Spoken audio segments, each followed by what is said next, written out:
alegria enorme de ir para a escola, né? Isso era uma coisa que eu lembro que chocava a minha família. Bem, o que se faz aos 12 anos de idade, né? Se mergulha num mundo totalmente diferente de tudo aquilo que existia. Aprendi a encarar a vida de frente, aprendi a me manifestar, pleitear aquilo que eu quero, a brigar por alguma coisa que eu preciso. Nós aprendemos que não precisa ter medo de ser você mesmo. Então eu não temo, porque eu vou enfrentar as consequências. Alguma coisa dentro do meu organismo sentia que eu era livre, que podia me expressar. E que eu podia ter uma liberdade entre meus colegas de classe, entre os professores, entre os orientadores. Durante muitos anos, eu tive um sonho. Um sonho mesmo. Às vezes eu não sabia se eu estava dormindo ou acordada, mas eu tinha um sonho. Que era poder caminhar por aqueles corredores e mostrar ao meu filho que aquilo ali existiu. Sabe? Que aquilo era de verdade, que aquilo ali estava ali. Sabe uma coisa de você poder caminhar pelo corredor e só mostrar para o meu filho que um dia existiu uma escola como aquela.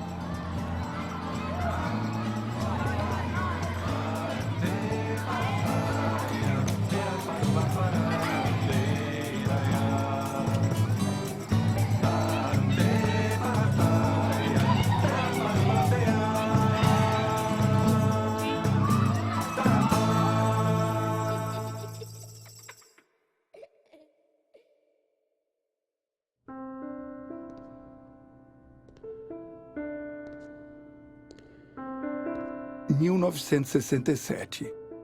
Tinha 11 anos quando andei pela primeira vez por estes corredores. Fiz uma prova de admissão e entrei no ginásio vocacional Oswaldo Aranha, em São Paulo. Eu não imaginava que iria fazer parte de uma das experiências mais ousadas da educação pública no Brasil. A educação brasileira, naquele momento, estava muito discutida. Era um pós-guerra. Então, o desenvolvimento tecnológico e científico, as novas propostas econômicas estavam fervilhando. E aqui em São Paulo, apareceu uma portaria das classes experimentais. E, em socorro, a Maria Nilde, muito corajosa, estava entusiasmada para fazer uma escola diferente, e com essa portaria nós começamos uma escola diferente. Eu digo nós porque eu estava lá como professora efetiva de educação. Que eram experiências educacionais, que eram chamadas classes experimentais. Nós levantávamos objetivos assim, filosóficos, psicológicos, pedagógicos. Era o homem como um cidadão do mundo. E como cidadão ele tinha condições de tomar consciência do seu papel e ser um agente transformador. Era muito inspirado no personalismo do Emmanuel Mounier, que é do ser humano ser pessoa e sujeito da sua história. Um secretário da Educação, através da reforma do ensino industrial no estado de São Paulo, abriu um artigo criando ginásios vocacionais e chamou a Maria Nilde para montar as primeiras escolas vocacionais. As 4 séries, que seria hoje de 5ª a 8ª, é o que constituía o ginásio. E iam funcionar naquele primeiro ano, em 62, 3 unidades, com características bem diferentes. São Paulo, um centro cosmopolita, Americana, um centro industrial, e Batatais, uma cidade mais agrícola. O currículo previa 13 áreas.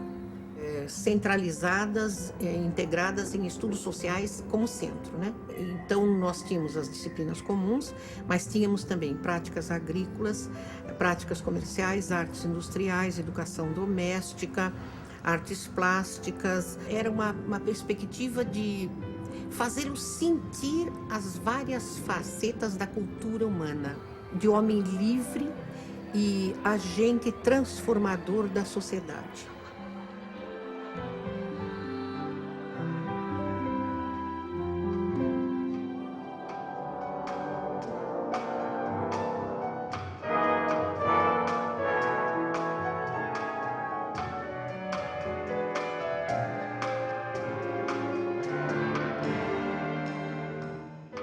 Eu estranhei muito aquela coisa de você ter aquela oportunidade de você se manifestar, de você não ser avaliado em padrões rígidos. Então aquilo tudo, como criança, para mim, funcionou como uma abertura muito importante. Eu lembro das saídas também para assistir determinadas projeções ou peças de teatro. Paulo Altran também teve uma peça, Burguês Fidalgo, essa marcou bem. Que a gente foi assistir, depois tinha o papo e as crianças conversando assim com toda liberdade com esses atores, isso era muito legal. Aí, faz a palestra. Você sabe que lá no EM, na educação musical, eu não me inteirava muito das coisas. Aquela coisa de flauta, eu não gostava muito, eu não curtia. 1, 2. Lá, si, si, lá, si, si, lá. Luiz Aureliano. Vamos tentar tocar por partes, né? Todas as meninas. 1, 2. Isso, muito bem.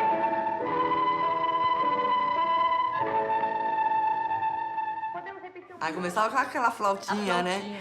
A flauta maldiçoenta, a flauta doce. A flauta doce que todos nós tivemos. Todo mundo tocava ao mesmo tempo, aquele negócio do recreio era absolutamente insuportável. Era aquele pi, pi, pi. Eu lembro. Esse é um som que vem na minha cabeça, assim, o som do corredor, assim.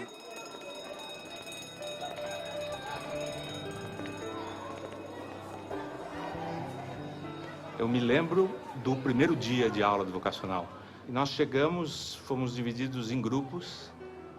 Eles nos levaram para conhecer a escola, para conhecer onde era o norte, onde era o sul. Quer dizer, já tinha uma preocupação de fazer as pessoas se situarem.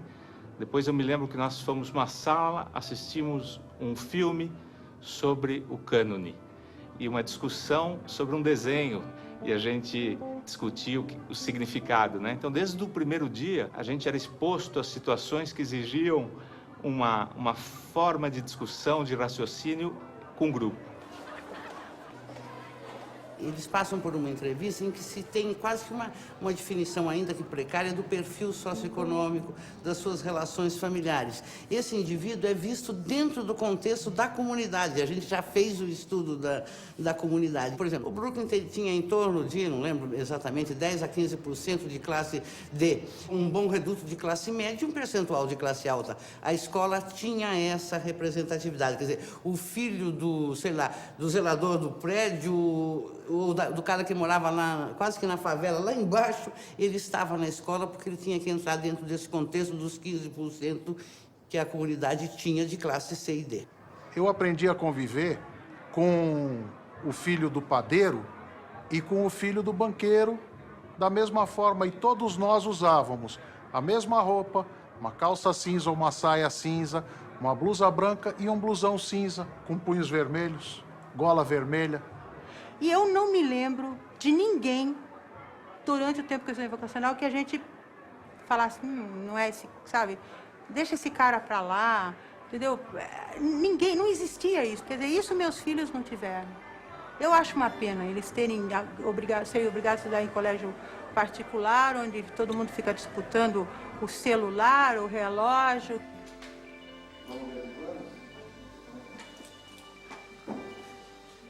Eu e meus pais somos imigrantes. Meu pai lá na Itália, ele era serralheiro. E minha mãe foi trabalhar em laboratório, mas era operária também. Aí minha mãe e meus pais ficaram sabendo do vocacional, uma escola que não precisava pagar, que era uma grande coisa. Eu nunca me senti discriminado. Quando a gente viajava todo mundo junto. Quando a gente brincava todo mundo junto. Então estávamos todos no mesmo barco.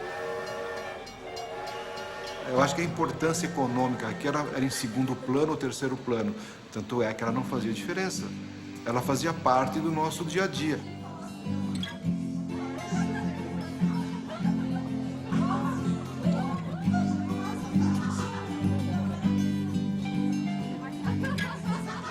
Hoje a escola modificou muito, né? Ah, esse muro é uma vergonha. Esse muro aqui não existia, né? Isso aqui, na realidade, era uma grande escadaria, né? E a gente... Tinha um pátio, tinha uma escadaria e um prédio lá em cima. Um pátio coberto, né? E um prédio que era o nosso colegial. Tinha uma saída que era né? saída por ali. É.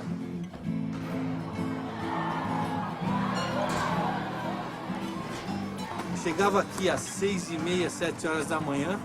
E quando você chegava na área dos armários, aí começava a socialização.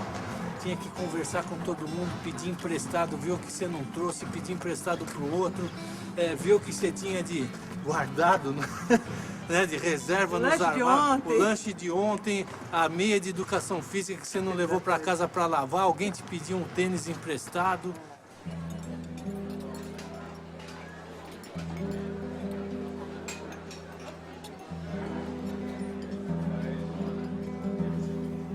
Tinha duas turmas. Uma ia almoçar e uma outra turma estava servindo. Isso era em consonância com a aula de educação doméstica, que era cheia de mesas, com 8 a 10 lugares, se não me engano. É, banquinho. Daí você entrava na fila por lá. Tipo bandejão. O cardápio era feito aqui, coordenado com a cantina para toda a escola, né? E colhia as hortaliças, alguma coisa que a gente tinha aqui. E aí, dentro da economia doméstica, você tinha enfermagem. Os meninos aprendiam a pregar botão. Pregar botão, lavar roupa, né? Passar roupa e cuidar de criança, né? De bebê, né? Também. Que a parte de dar injeção em laranja. Trocar fralda. Uma coisa fantástica que a educação doméstica ela fazia, em integração com as outras matérias, nós já fazíamos trabalho comunitário, né? 40 anos atrás, que hoje é considerado moderno as escolas fazerem, né? O trabalho social, o trabalho comunitário, o envolvimento com ONGs, etc. Nós fazíamos nos postos de saúde, em favela. Na terceira série eu fui presidente do banco. Aí eu fui negociar com o Laudo Natel para ver se o Bradesco podia imprimir os talões de cheque pra gente. Não aconteceu. Aconteceu. Não aconteceu? A gente tinha talão de cheque bonitinho. A gente tinha o carimbo do nome de cada aluno que tinha a conta. Então o teu talão de cheque saía personalizado porque a gente mimeografava cada uma das folhas. Eu me lembro, tinha um professor de matemática que ele ensinava matemática assim. Ele falou assim, a cantina da escola, quem vai dirigir são vocês. Então, vocês vão vender, vocês vão administrar. Isso tudo era feito para os alunos, aquilo era uma coisa maravilhosa. Eu vi os alunos fazendo as compras, quantos pastéis, quantos tipo de bala, quantas guloseimas, enfim. Aí o balancete, olha, nós vendemos tanto e tal. Isso era ensinar matemática. Então, esses alunos que estiveram ligados a esse momento jamais acharam que a matemática era um bicho de 7 cabeças.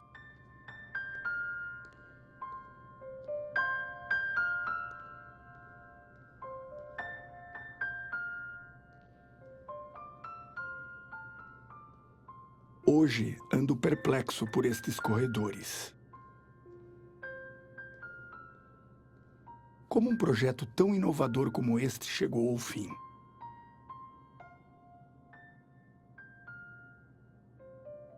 "40 anos depois, a educação brasileira parece estar anos-luz da experiência que vivemos.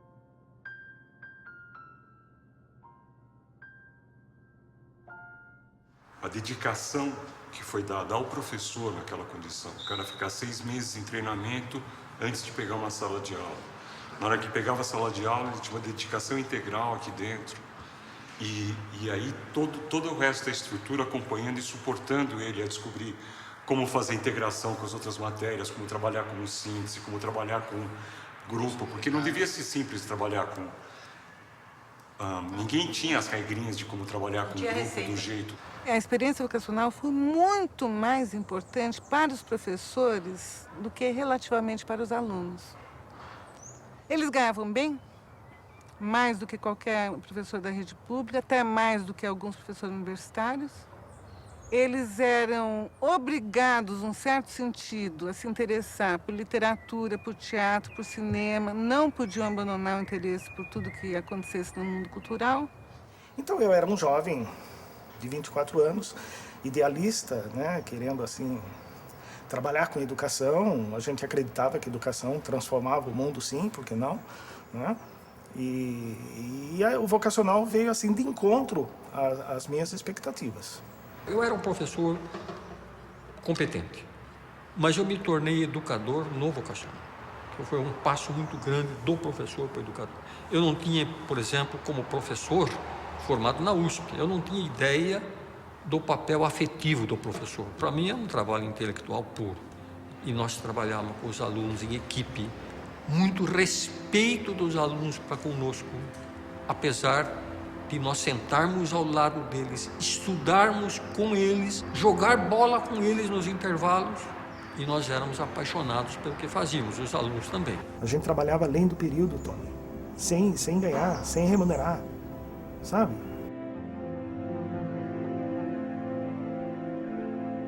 O vocacional abriu a minha cabeça, mas me deu uma visão de mundo, uma visão de homem, uma visão de liberdade, uma visão de respeito profundo ao ser humano.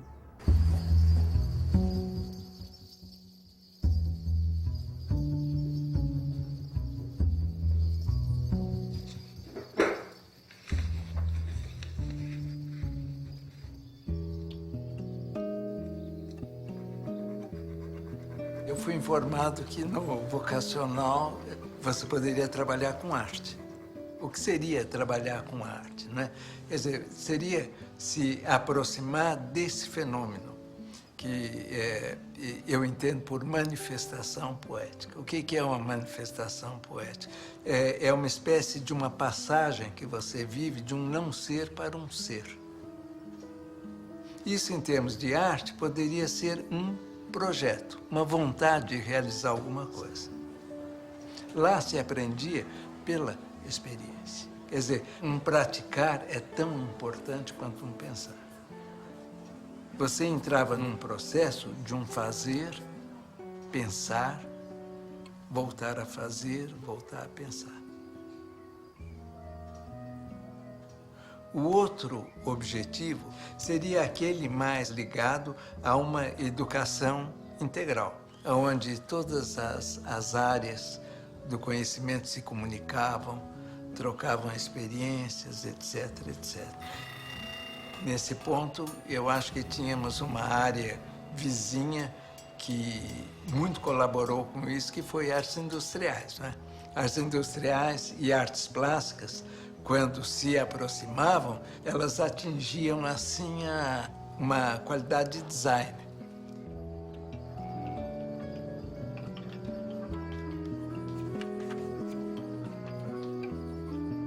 Eu tenho a impressão que os nossos ex-alunos, eles tiveram a oportunidade de vivenciar a prática, vamos dizer, de uma inteligência sensível, né?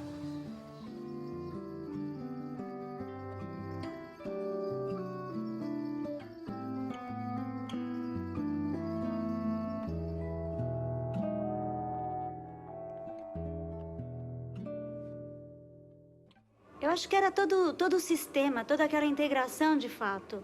O fato de você poder se expressar numa aula de teatro como nós tínhamos, como você podia se expressar numa aula de artes plásticas com Babinski. Nos davam brochas, tintas, latas para pintar vitrais, para a gente decorar a parte física da escola. Isso era maravilhoso com a professora Celeste. Tinha as aulas de educação musical que existiam por lá, mas também as aulas de outras matérias que, juntamente com música, cria um indivíduo criador, cria um indivíduo atuante na parte artística, como é o exemplo de vários de nós que nos tornamos artistas, né? De uma certa maneira, né? Cada um na sua área.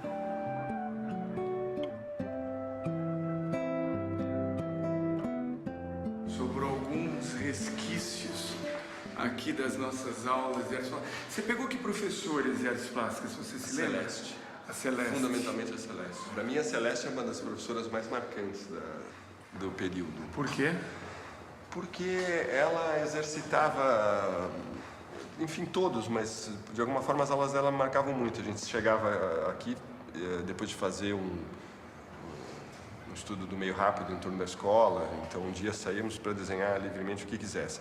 Chegava, colocava em círculo, era meia sala quando tinha artes plásticas, artes industriais, então era no máximo 20 alunos. E o grupo decidia qual desenho ia ser discutido primeiro. E ao ser escolhido um desenho, o primeiro a falar era o autor. O que eu quis fazer, consegui isso, não consegui aquilo, ou seja, a famosa autocrítica. Depois o grupo fazia a crítica e, por último, se necessário, ela fazia uma intervenção. Havia provas bimestrais, mas a prova não era tudo. Ele era avaliado pelo trabalho dele na equipe, ele era avaliado pelos resumos de livros que ele fazia, era avaliado pela liderança ou não numa equipe. E a coisa mais legal do mundo era a autoavaliação, onde se aprende a autocrítica que vai evitar que você fique o resto da vida botando a culpa nos outros. Eu fiz muita farra, falei muito, não estudei, não trabalhei, não levei o trabalho, se autoavaliava, o grupo se autoavaliava e isso se dava um conceito. E esse conceito, ele tinha um peso, né, na promoção e etc. E isso, evidentemente, ajudava a gente a se conhecer. Então, não adianta eu ficar falando, você é isso, você é aquilo outro, se ele não percebe que ele é. Se ele não vê que ele é. Eu acho que dá um sentido de autocrítica é muito profundo, né? E às vezes até é uma coisa que pode te inibir se você não percebe que você tem que superar isso e mesmo com a autocrítica se enfiar nas coisas, né? Mas eu acho que é muito poderoso isso na gente. E aí, quando vinha o gráfico, dizia, tá vendo, ó, eu me dei uma nota certa, né? Eu tenho uma boa imagem de quem eu sou, eu acertei na minha avaliação. Aquilo era muito... Isso dava uma segurança pra gente, eu acho que a gente tinha muita segurança.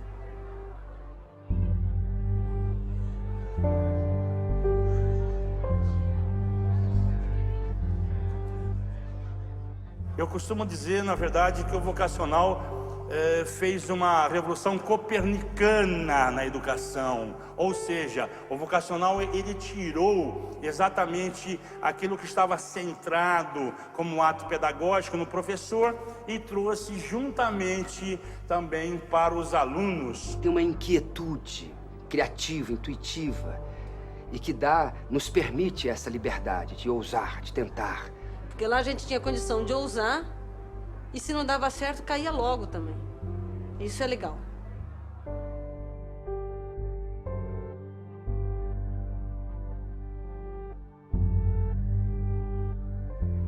No laboratório de ciências, a gente estava fazendo uma experiência com iodo metálico, tinha que pegar o tubo de ensaio.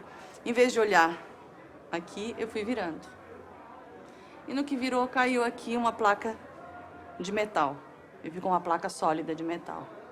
E eu abaixei. E no que eu abaixei, tinha um menino na minha frente. Que era o Otaviano. E que ele gritou, Zaira tá queimando viva. Nisso, a Berta, que era a professora, a Berta Iagli, levantou meu rosto, então por milímetros e milímetros, eu não sou cega hoje em dia, foi uma queimadura feia de 3º grau, ficou um buraco no meu rosto. E aí, no dia seguinte, eu cheguei no colégio, não tinha nenhum espelho. As pessoas acho que nunca se deram conta disso, que não tinha espelho. Nos banheiros não tinham espelhos. E foram tirados para eu não ver a minha cara. Na semana seguinte, eu tive que fazer essa experiência para todo mundo do vocacional. Eu ficava no laboratório e as classes iam rodando para mostrar para todos que não era tão perigoso e que tinha sido um acidente realmente. Então, com isso, em 69, fiquei amiga de todo mundo.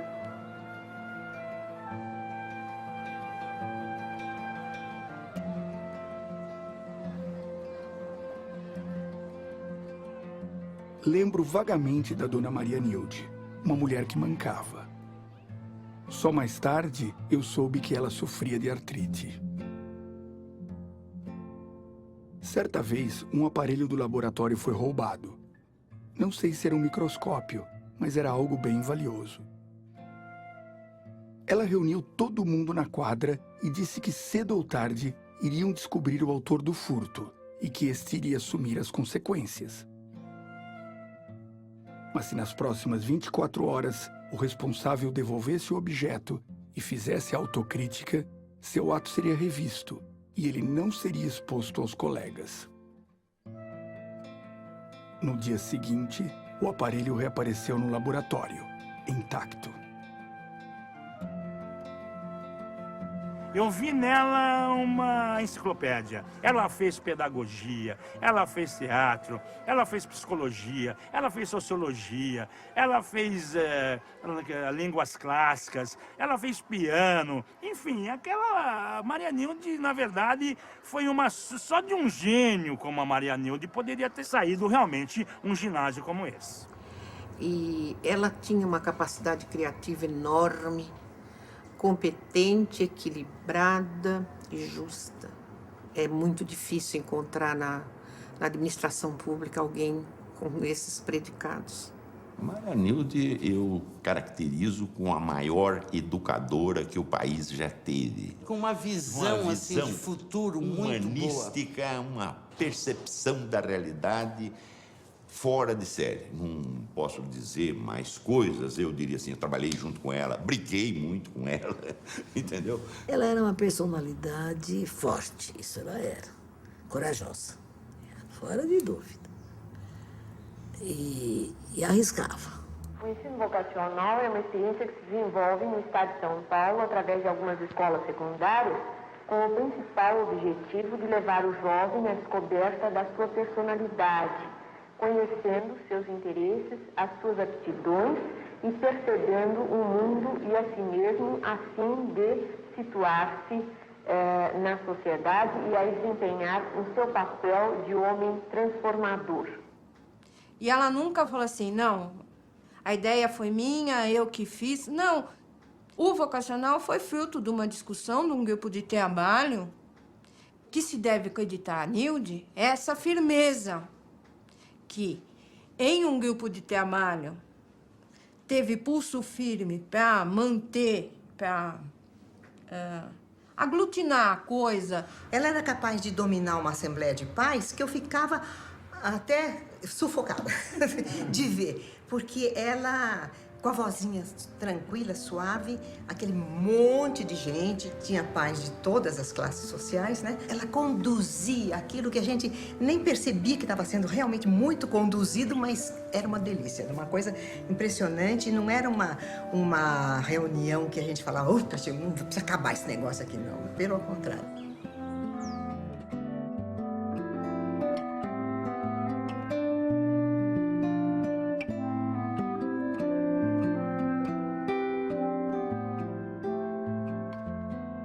A coisa legal é que a gente estabelecia os objetivos que nós íamos tentar alcançar durante o ano. No começo do ano, os pais que participavam sabiam exatamente o que a gente ia estudar. Então, havia um debate no início do ano. Planejava os bimestres através de um fato, um problema que estava acontecendo no meio ambiente, na sociedade, na comunidade, e se lançava um grande problema. Então, aquilo que era levantado na plataforma, em termos de objetivos a serem alcançados no bimestre, o que matemática pudesse aproveitar dali, a gente trabalhava em cima. A gente participava da plataforma também, como professor de matemática, junto com os alunos. A assembleia era conduzida por eles na plataforma, certo? E dali, com o auxílio do professor de estudos sociais e a gente presente, tirava-se a grande unidade pedagógica do bimestre, os conceitos que seriam trabalhados e as atitudes que seriam trabalhadas. Eram grandes conclaves, né? No começo do ano, todo mundo reunido ali no refeitório. Exatamente. Uma semana decidindo o que se ia fazer. Na verdade, era o grande tema, né, do que se ia estudar no ano. A escola, ela não deve ser uma ilha, ela não deve estar ilhada. A escola, ela faz parte ativamente do processo educacional. Ela está contida com os problemas da sociedade. E ela deve tentar também discutir esses problemas dentro da escola. Vamos estudar Serra da Mantiqueira, por exemplo. Eram chamados estudos do meio. A gente ia até o local lá para aprender, para vivenciar, conhecer, né? No primeiro ano, você estudava a cidade. O segundo ano, vamos dizer, seria o Estado. O terceiro ano seria o Brasil, né? Eu tive a oportunidade de conhecer a usina de Urubupungá, uma série, o estado do Mineirão. O quarto ano, no caso, seria já fora do Brasil, vamos dizer assim, né? Estudo do meio, inclusive, não era um passeio, né? Era um trabalho, a gente tinha que fazer relatório, né? O primeiro estudo do meio foi o estudo da própria escola. Conhecer as funções das pessoas, conhecer os locais, o papel dos professores, de cada um. Estudando o ciclo do café, então íamos lá para a região das fazendas do café. Estudando a industrialização de São Paulo, então a gente ia para o Brás. E os alunos de Barretos, Batatais, Americana, São Paulo e Rio Claro, todos de 7ª série, passaram 10 dias nessas cidades históricas de Minas Gerais, estudando o barroco mineiro, em ciências, como é que aquele calcário todo formou as rochas, em matemática, calculando o consumo da gasolina e do óleo diesel nos ônibus, fazendo um perfil topográfico da paisagem e vendo o barroco nessas cidades, preparados para ser uma viagem de estudo de fato. Voltaram, trabalharam escrevendo durante uns 2 dias seguidos e depois uma grande assembleia de síntese dos 120 alunos, chegando à conclusão o que nós vimos, o que é o barroco mineiro, o que são as cidades históricas, o que Belo Horizonte representa para o sudeste do Brasil e assim por diante. As condições físicas também não propiciaram a ocupação e estabelecimento do homem. De eles podemos citar o relevo, como os Andes. Um ponto para mim que é um ponto de virada, que é um estudo do meio, que a gente fez em 66 para Itanhaém, levaram a gente aqui o Itanhaém acima até uma aldeia de índios que tinha um pouco para cima. E a gente conversou com o pessoal. E, acima de tudo, a gente viu a miséria. Não era uma coisa desconhecida, mas aquele grau de miséria, aquele grau de desamparo, foi o ponto de virada. Foi lá que eu voltei para casa falando assim, eu preciso fazer alguma coisa. Isso não é bom. Mexeu assim nas entranhas. Então, a partir daí, o resto é sofisticar esse sentimento.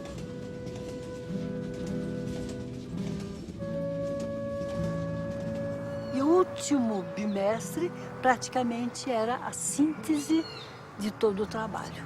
A gente já fazia uma apresentação gráfica, né, e escrita, e aí eu particularmente lembro de estudos sociais que eu fiquei na frente, iam todos os pais, ia toda a comunidade participar desse conhecimento, que a gente comunicava o conhecimento construído para essa comunidade.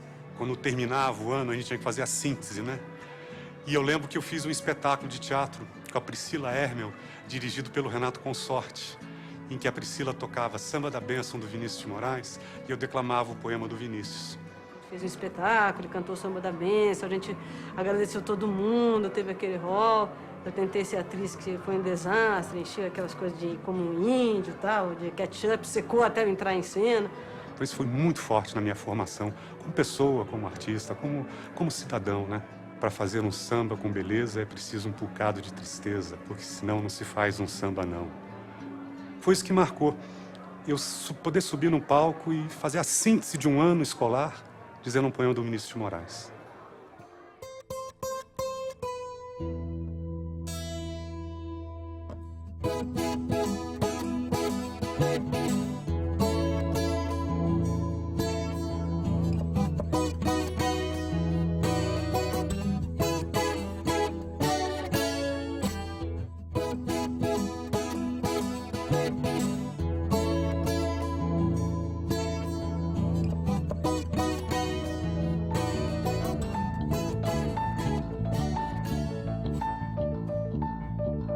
Tadashi Fujita. Minha profissão hoje é músico. Eu sou da turma de 64. Sou professora e agora eu sou fotógrafa. Eu sou odontopediatra. Socióloga. Eu sou engenheiro. Meu nome é Madalena E hoje eu sou psicóloga.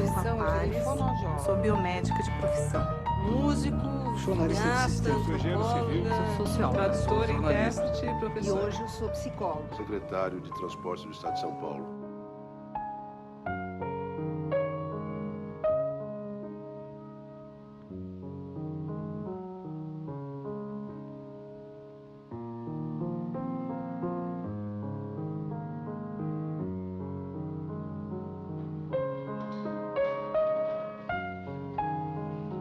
Hoje, vejo que as motivações dos meus filmes, meu olhar para o social, estão ligados à minha escola. Nos anos 90, Maria Nilde entrou em contato com alguns ex-alunos que atuam na área de comunicação, com a ideia de fazer um filme sobre a experiência dos ginásios vocacionais. Fizemos muitas reuniões com debates calorosos e intermináveis. O projeto não deslanchou. Mas ficou em mim o desejo de fazer este filme. O ensino vocacional desenvolve em jovens uma atitude crítica perante a realidade e pretende, com esta experiência, acessar a renovação das demais escolas secundárias.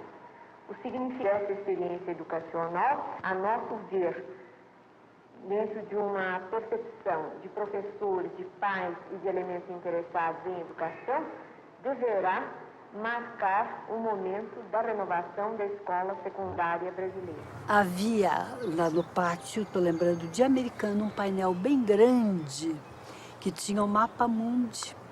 Como atualidades era muito importante, a leitura de jornal e tudo, os recortes, as notícias eram indicadas, recortadas e afixadas lateralmente. Depois uma fitinha ligava, pois naquele tempo era a Guerra do Vietnã, uma fitinha ligava a notícia do jornal à localização, por exemplo, do Vietnã. As coisas que aconteciam, então, estavam todas lá. Eu me lembro também que nos últimos anos, que uma visita do coronel do 5º GECAM de Campinas, Coronel Cerqueira Lima, foi lá e começava a questionar aquele mapa. Mas por quê? Que uma criança dessa idade, que preocupação com o Vietnã, o que tem a ver isso com o estudo deles, não sei o quê. Ele já era 66, 67, né? Ele já tinha outras preocupações.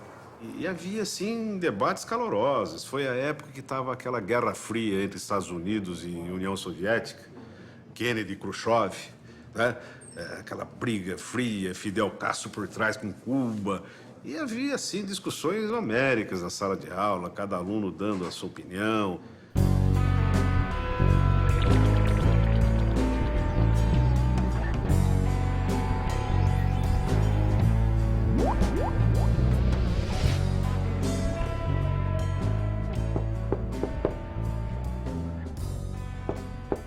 A primeira crise que se teve em 65 foi simplesmente porque começou a vir cartinha de deputado. Depois que a coisa começou a aparecer, o pessoal começou a achar, a gente virou meio vitrine, né? Então, daí todos os caras importantes queriam colocar seus filhos aqui e mandavam uma cartinha dizendo, matricule-se. E a diretora simplesmente não matriculava, né? Porque a Maria Nilde sempre foi muito resistente a qualquer intervenção. Não só a Maria Nilde, mas toda a equipe de coordenação que trabalhava com ela. Então, foi uma coisa unânime da equipe de resistir a essa pressão. E a diretora não aceitou, foi afastada. Depois houve uma mobilização geral e elas retornaram. Vieram todos os profissionais, Barretos, Batatais, Americana, vieram todos aqui. Aqui nesse pátio teve uma assembleia com pais.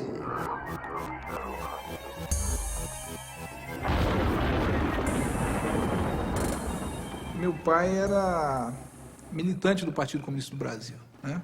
Meu pai chama-se Vladimir Pomar. Havia uma perseguição muito grande aos partidos clandestinos, todos, inclusive, obviamente, o PCdoB. E eu me lembro que ele chegou e disse, olha, você vai ter que mudar de nome, né? E eu tinha que escolher um nome, e eu escolhi o nome de um colega, que era o Marcos. Então passei a me chamar Marcos Soares, um nome bastante comum, e tinha que ser comum mesmo, que era para não chamar a atenção. Eu entrei no vocacional, se havia um vestibulinho, eu entrei porque eu passei, né? Eu era um aluno como qualquer outro. Não houve nenhum tipo de deferência ou de passa-moleque ou qualquer coisa parecida para que eu entrasse de maneira acochambrada, porque eu tinha uma ligação com... Não havia isso, né? E o vocacional começou a ser visado. Eles começaram a sentir que aqui a filosofia educacional era formar o cidadão consciente, que questionava, não recebia nada de graça. Então falou, isso aqui vai ser uma bomba. No futuro vai ser uma bomba. Quais as causas e fatores que determinaram o subdesenvolvimento do Brasil e na América Latina? Deficiência de assistência social e alto crescimento demográfico. Fome e dependência política estrangeira. Emprego como consequência da monocultura latifundiária e técnicas arcaicas. Falta de aproveitamento dos recursos naturais e meios de comunicação. Desequilíbrio econômico entre indústria, agricultura, produção primária e más condições de trabalho. É preciso dizer que realmente o vocacional era subversivo. Do ponto de vista da ditadura, era subversivo, porque se você bota alunos para pensar, para fazer uma reflexão sobre a realidade, não havia nada mais subversivo do que isso para a ditadura. Essa escola tradicional, a educação, ela vai em mão única, né? Enquanto que no vocacional, não. Como diz a Maria Nilde, nós não queríamos tratar o aluno como um número. Logo, o aluno era gente. Logo, ele podia pensar, porque gente tem esse hábito, gente tem esse defeito de pensar, né? Então, isso não podia. Eu tive a felicidade de levar meus alunos de Americana até a Bolívia. Então, nessa época, nós ficamos hospedados nos quartéis de fronteira. Os nossos alunos tiveram uma reunião com o alto comando da região. Começaram a fazer perguntas das fronteiras secas, qual era a filosofia de integração. Chegou uma hora, depois de 2 horas, o Tropovski bateu na mesa e falou, está encerrada a reunião. Quero saber quem mandou fazer essas perguntas. Os alunos falaram, não, aqui ninguém determina, nós é que fizemos as perguntas. Nós elaboramos o nosso planejamento, a nossa aula, a plataforma. Os próprios alunos deram uma aula de como era o planejamento vocacional. Aí ele falou, então está encerrado, vocês estão dispensados. Então eles começaram a sentir que os alunos estavam sendo extremamente politizados, que não era a intenção. O mais vocacional é que ele faz com que leva o aluno a situar diante de uma realidade. Quando a gente se situa na realidade, então a gente passa a enfrentar essa realidade, porque a gente está dentro dela, a gente está entrosado no negócio.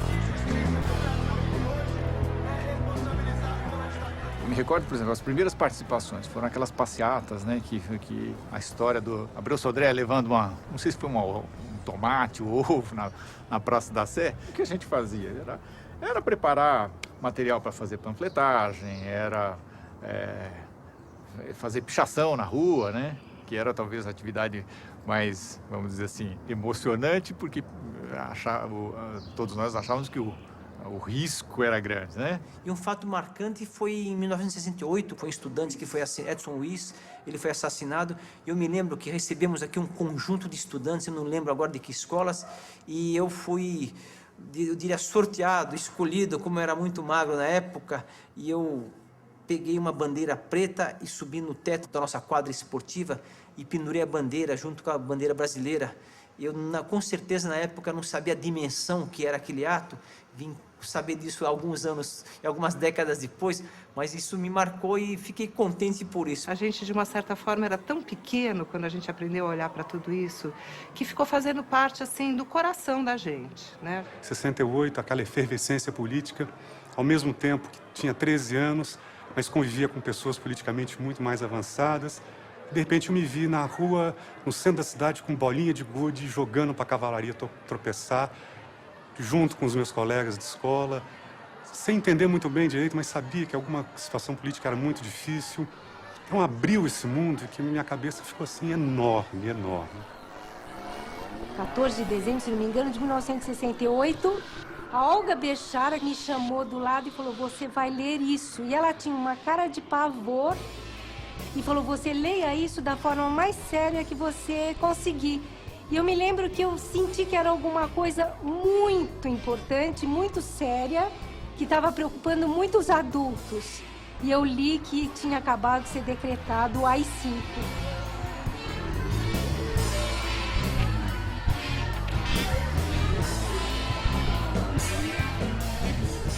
Do ponto de vista histórico, temos que considerar o fato do Brasil e da América Latina terem sido colônias até o século XX.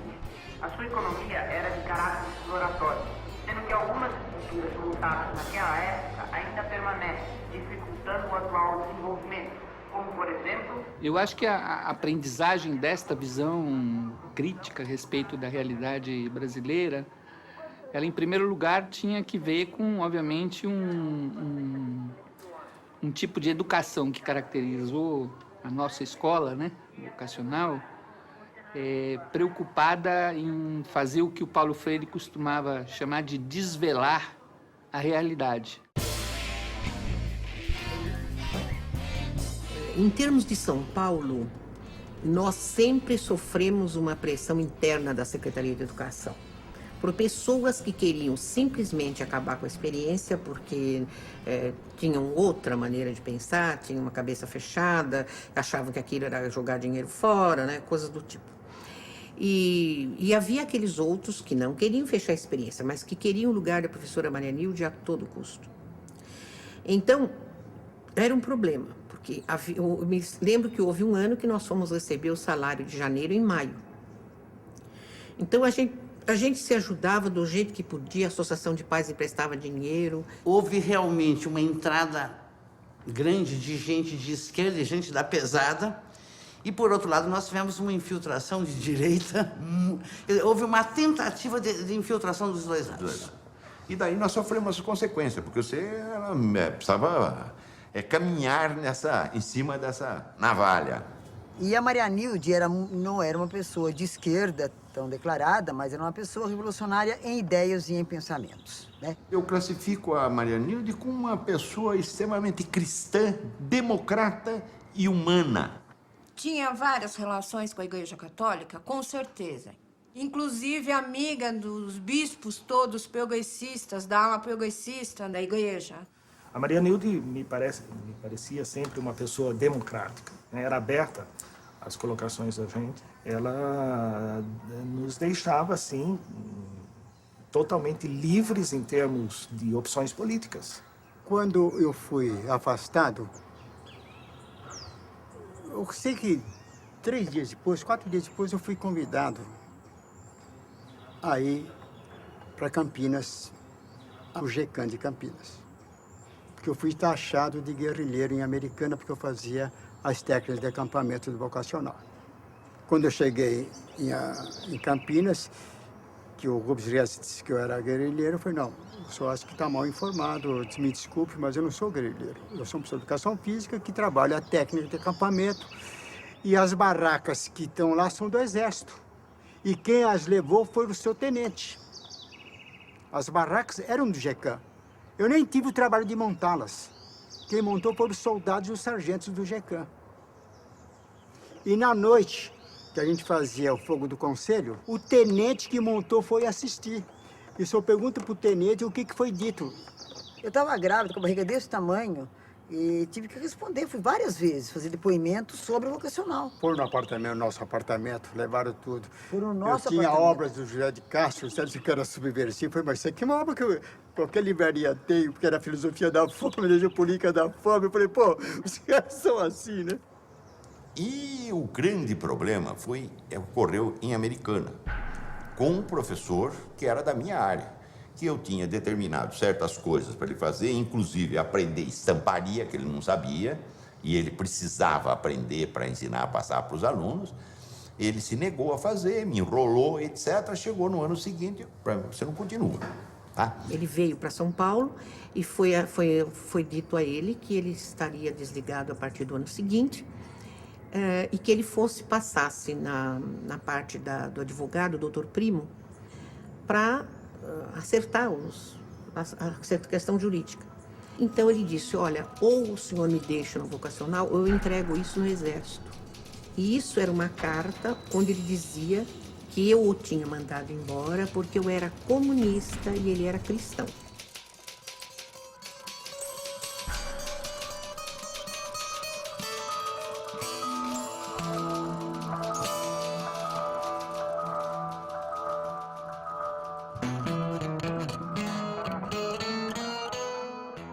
Em junho de 69, a professora Maria Nilde, ela tinha aberto o Diário Oficial e tinha dito, Áurea Cândida Sigrist, diretora do Vocacional de Americana, destituída do cargo para atender a processo do SNI, coisas assim, né?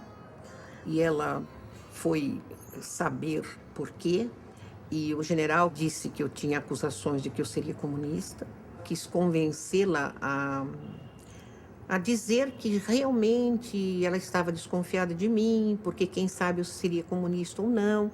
Ela se negou perentoriamente a isso. Então lhe foi dito o seguinte, ou ela assinava alguma coisa dizendo que eu era comunista, ou coisa que eu valha, ou rolaria a cabeça dela. E ela então pegou a bolsa e disse, então rola a minha cabeça.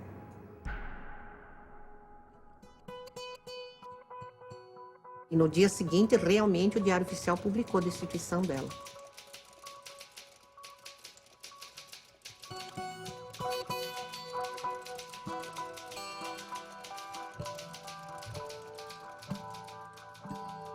Passou a chamar João 23, a escola vocacional onde funcionava, o prédio, as instalações, passou a voltar para o ensino tradicional.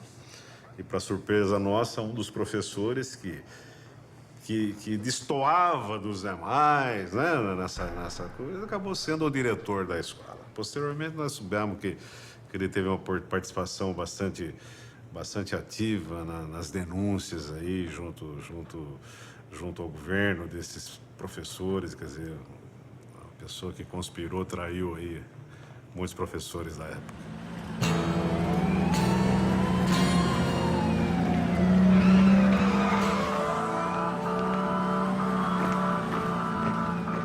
Em 69 foi o pior. A Maria Nilde já estava afastada, em julho mais ou menos, né? E foi em dezembro, um dia, nós estávamos aqui em São Paulo, foi no mesmo dia, eles marcaram uma visita, uma invasão das escolas. Então, todas as escolas foram visitadas pela polícia, né? Pela polícia militar. Chegaram os militares lá, fecharam as entradas e as saídas e todos nós ficamos lá. E eles começaram a devassar. Foram para as salas de aula, não sei se conversaram com vocês, porque eu fiquei aqui no SEV, presa aqui numa sala. Foram às bibliotecas. É até interessante que tudo capa vermelha eles levaram. E eu me lembro que a gente ficou um dia inteiro lá, sem poder sair, pais, as pessoas que estivessem lá, às vezes alunos, até para responder, para aguardar a intervenção que estava sendo feita.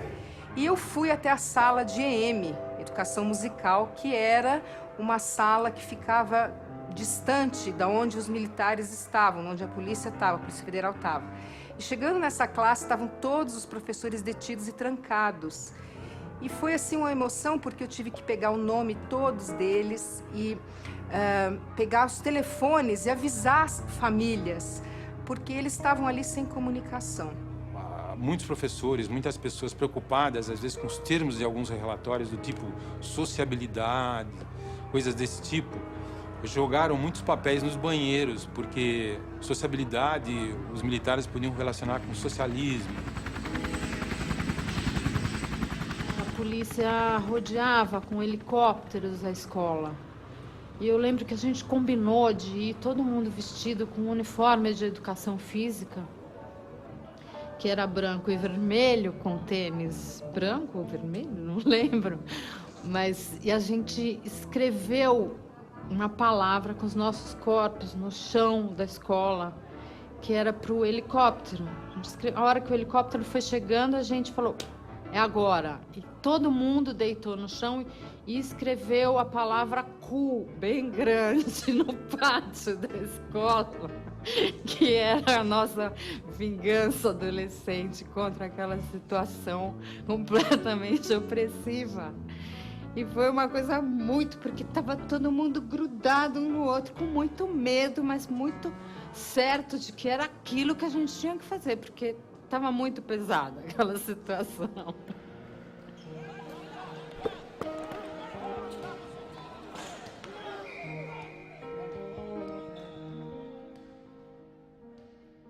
Alunos, pais e professores, todos nós ficamos órfãos depois da demissão da Marianilde e sua equipe. O choque desta escola libertária com a ditadura militar foi catastrófico. O ambiente ficou muito estranho, baixo astral. Lembro que as aulas de educação sexual foram substituídas pelas de educação moral e cívica. Não consigo esquecer do professor, que era um capitão do exército que dava aula fardado. Em 70, por volta de junho, ele entrou na rede comum das escolas e perdeu o nome vocacional a partir daí. Os pais se reuniram e criou-se uma comissão em defesa do vocacional e houve toda uma luta aí dos pais no sentido de preservação do ensino vocacional. Depois eu lembro do diretor interventor, não lembro o nome dele, mas Arthur. Então, se tinha alguma pessoa pela qual a gente não tinha respeito, nenhum. Sinto muito, não conheço pessoalmente, eu era uma criança, mas é esse Arthur, que obviamente era uma pessoa fraca, né? Era uma coisa que a gente sentia, né? Era uma pessoa fraca. 7 de setembro, até então, não era uma atividade obrigatória, não tinha aquela coisa, data cívica, todo mundo tem que ir na escola, não. Naquele 7 de setembro de 71, foi a primeira vez em que se baixou um decreto em que tínhamos que estar. Quem faltasse não só ia perder nota em educação musical, como perder pontos em diferentes outras matérias. Bem, viemos, né, com esse espírito já muito contrariado, começam os primeiros acordes para se cantar o hino nacional. Está todo mundo enfileiradinho, de uma maneira que nunca tínhamos feito, essa obrigação de cantar o hino e ficar enfileiradinhos, né? E as vozes vão não crescendo, mas de repente começam a diminuir e para no meio do hino. O Arthurzinho fica muito bravo, pega o microfone, faz um discurso inflamado sobre civismo, etc., mas com coisas que para nós não tinham significado. E vamos lá outra vez e tal, e de novo, a professora Ema, dos acordes e tal, e começa o hino pela segunda vez, e de novo ele declina e para. E aí acabou a festa cívica, né, oficial, né?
Eu fui da turma última ou penúltima que conseguiu pegar de ponta a ponta, digamos assim. A gente tinha um currículo porque estava muito além dos currículos das escolas da época. E, sobretudo, exercer a crítica, que eu acho que isso é o mais fantástico que o vocacional pode ter deixado de legado para as pessoas, é a capacidade de você ser crítico.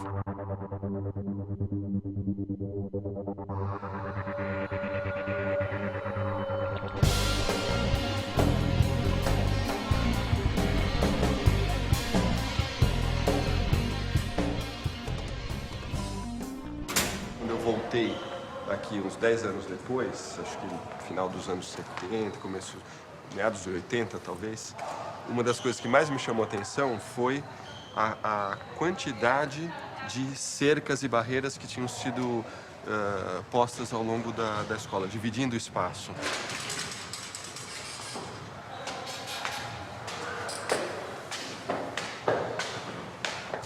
Coisa absurda. É uma jaula, né? Uma jaula.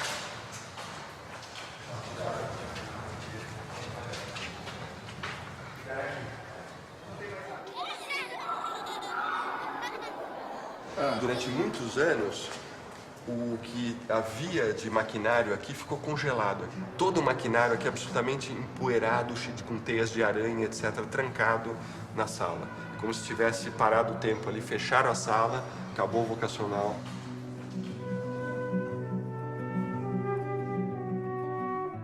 Enfim, foi uma pena que a história tenha batido de frente nesse tipo de coisa. Acho que o Brasil seria melhor se tivesse generalizado isso. Não teríamos passado tantos traumas e hoje seremos uma sociedade mais justa, certamente.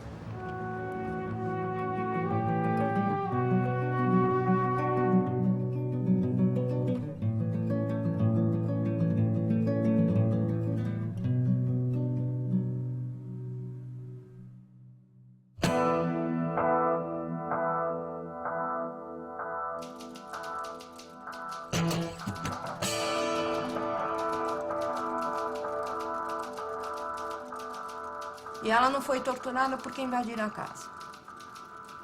Porque na hora que eles invadiram, né, estavam meus pais e eu, foram pro quarto dela, mexendo nas coisas dela, e acharam um envelope que eles acharam ótimos, que eram fotos importantes. Eram todas as radiografias dela, com os laudos. Uma artrite feroz. Então, o laudo tava que se encostasse nela, ela morria. Por isso, ela não foi torturada fisicamente. Ela passou 2 meses na solitária. Ela tinha um amigo, que era o padre Giorgio Calegari. Eles encenaram o suicídio dele ali do DOPS, pra ela ouvir. A morte do meu pai, de ataque cardíaco, por conta dela, 2 vezes. Levavam encapuzada até a Guarapiranga e encenavam que iam matar. Sabe roleta russa, só que o revólver tá descarregado? É isso. O Fleury partiu pra xingar, pra dizer horrores pra ela. Chegou uma hora, ela perdeu a paciência, quando ele disse que ela, como amante do Dom Paulo, devia ficar muito contentinha do amante dela ter ido lá. Ela não teve dúvida, virou a mão na cara dele e disse que ela não era uma das negas dele para ele falar isso pra ela.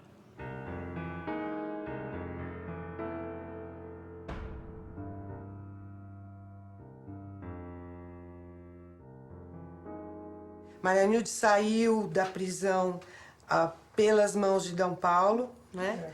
E ela sentou-se nessa casa e relatou o que ela viu na prisão. Toda a questão que ela sofreu, né? Nesse momento, eu tive minha primeira crise existencial e fiquei muito abalada, jovenzinha, em ver uma pessoa tão boa, tão competente, sendo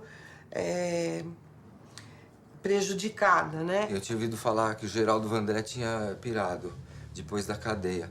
E a minha preocupação era essa, saber se ela tinha pirado para continuar ou não o trabalho dela. Será que ela tá íntegra? Porque a ideia era essa, passava pelo aquele moedor de carne lá da ditadura, se ela ficava íntegra, se ela tava íntegra. E ela tava, porque depois ela fez muitos trabalhos com meu pai, na PUC depois, e ainda continuou trabalhos. Ela tinha um âmbito de relacionamento muito grande. Ela foi ser secretária de Educação de Rio Claro.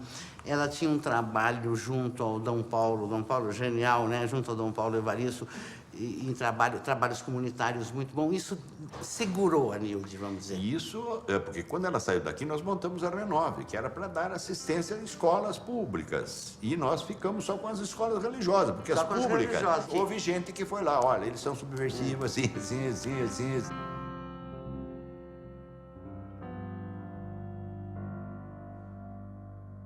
Acho que uma coisa que interferiu muito na vida dela foi a artrite. Sofreu com artrite reumatoide, que eu posso dizer que tinha dia que ela largava e ia deitar um pouco, porque não aguentava de dor. Nos últimos 20 anos, na questão de saúde, foi melhor. Novos remédios, novos tratamentos, ela manteve um controle da artrite. Motivo pelo qual ela morreu. Ela passou 51 anos tomando remédios fortíssimos, não conseguiu segurar o ritmo cardíaco de jeito nenhum. Foi uma arritmia rápida, passaram a noite tentando contornar com marca-passo e tal, não conseguiram e ela faleceu.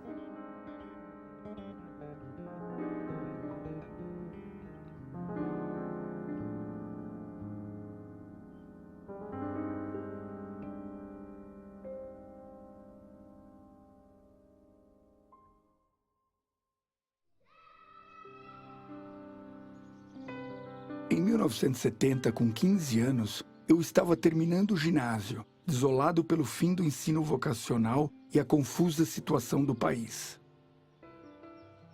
Aí, tive a infelicidade de ser influenciado pelo marketing de uma escola vendida como inovadora, que era tudo o que eu queria naquele momento. Fui da primeira turma do Colégio Objetivo. Descobri que aquilo era o oposto do vocacional. Passei a questionar o método de ensino e, com isso, a ter sérios problemas de disciplina. Um tipo meio tímido como eu virou aluno problema. Acabei sendo expulso em menos de 6 meses. Então nós passamos maus bocados. Eu, por exemplo, que estava acostumado a ter liberdade para discutir com os professores, não é? Debater, fazer reuniões em equipe. A hora que cheguei aqui, no ensino tradicional, no científico, chamada oral toda a aula, professor punha a matéria na lousa e ficava voltado para a parede, parecia uma metralhadora falando, não dava oportunidade de perguntar, etc. Teve gente que não conseguiu se adaptar. Não sei, eu perdi contato com muita gente, mas eu me lembro que na época teve gente que mudou de escola, foi aluno problema na outra escola, blá, blá, blá, porque não aceitava a ordem ou, enfim, sem questionar. Rapidamente, esse aluno recuperava o que era perdido. O que não lhe tinha sido dado em termos de conteúdo. Porque ele tinha instrumentos. Era isso que o vocacional trabalhava. E fomos para colégios tradicionais. Nós tivemos a primeira prova de história, uma prova de testes. Nós éramos em 8 do vocacional, naquela sala do Alberto Conte. Nós não nos comunicamos. Os 8 entregaram a prova em branco. Nós estamos aprendendo história, nos pergunte sobre história, não nos faça pôr um xizinho. Muito bem, é isso que os senhores querem. Uma prova para cada um. Um tema para cada um dissertativo, eles vão fazer na minha sala. E fizeram uma prova lá. Entregamos. Vocês podem voltar para a sala. Ótimo. Todo mundo ansiosíssimo para a próxima aula de história com as provas, né? O professor Alcione chegou. Fulano, 5, 6... As nossas 8 eram as últimas provas. Aí foi. 1, 10. 2, 10. 3, 10. 4, 10. 5, 10. 6, 10. 7, 10. 8, 10. E Alcione disse, eu peço desculpa aos senhores. E à classe um comunicado. A partir de hoje, nós não teremos mais prova de teste.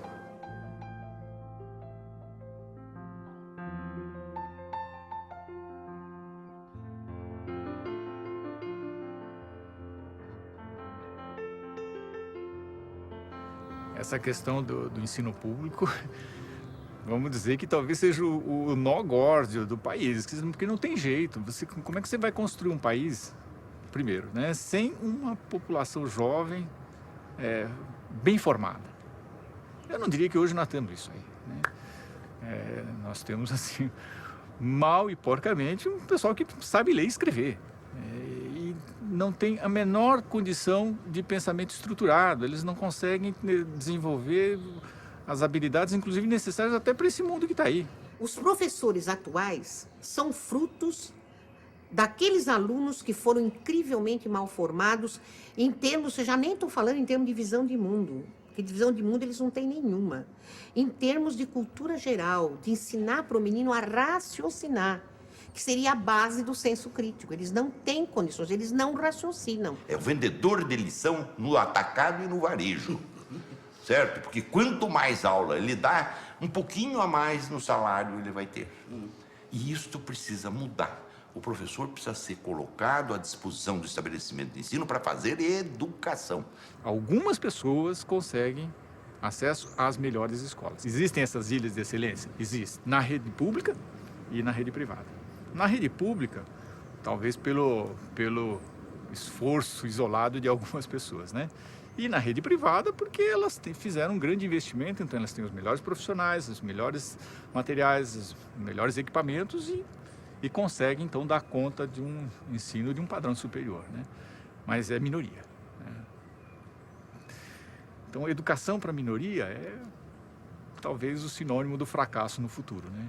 A educação tem que ter um fundamento ético que respeite a diversidade. E nós podemos, felizmente, enxergar que toda essa busca de uma educação de qualidade hoje, nós tínhamos aquilo assegurado numa escola pública e com naturalidade. Não foi uma aventura pedagógica. A educação que o sistema do ensino vocacional oferecia aos seus alunos são as bandeiras que hoje a sociedade brasileira e a sociedade mundial estão buscando, para termos uma experiência não igual àquela foi boa naquele contexto, naquela conjuntura, mas para o Brasil de hoje, para a sociedade brasileira de hoje.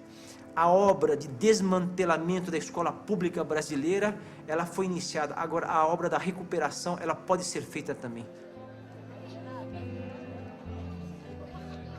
35 anos depois do fim do ensino vocacional, alguns ex-alunos passaram a se encontrar espontaneamente e refletir sobre aquele período. O grupo foi crescendo, chegando a centenas de pessoas, e assim foi fundado o GVIVE, a Associação dos Ex-Alunos e Ex-Professores.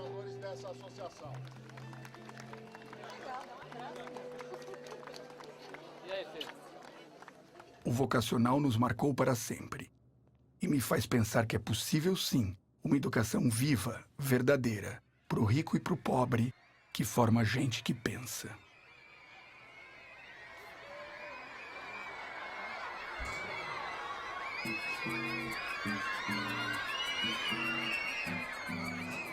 Eu acho que o legado do projeto vocacional é que é possível educar de uma maneira ampla e mais aberta e com liberdade. Eu acho que uma das contribuições fundamentais do vocacional é mostrar a possibilidade de uma escola pública de qualidade, né? Então, essa escola, sabe, ela gerou na existência dela pessoas que hoje são cabeças pensantes desse país. Eu tive a felicidade de fazer parte de uma das mais belas páginas da história da educação brasileira. Eu fui feliz. A pedagogia do vocacional continua absolutamente atual. Ela trabalha com princípios psicopedagógicos e com valores fundamentados no homem. A concepção dessa escola era preparar a gente para mais longe, né? De fazer a sua parte, de fazer diferença no mundo. É uma coisa da ordem que fica aquele núcleo dentro de si do sagrado mesmo, que você sabe que aquilo vai estar para sempre. Isso quando você reflete anos depois, que você fala, puxa, eu estudei numa escola que me ensinou a pensar. É maravilhoso. É de forma pro resto da vida, né?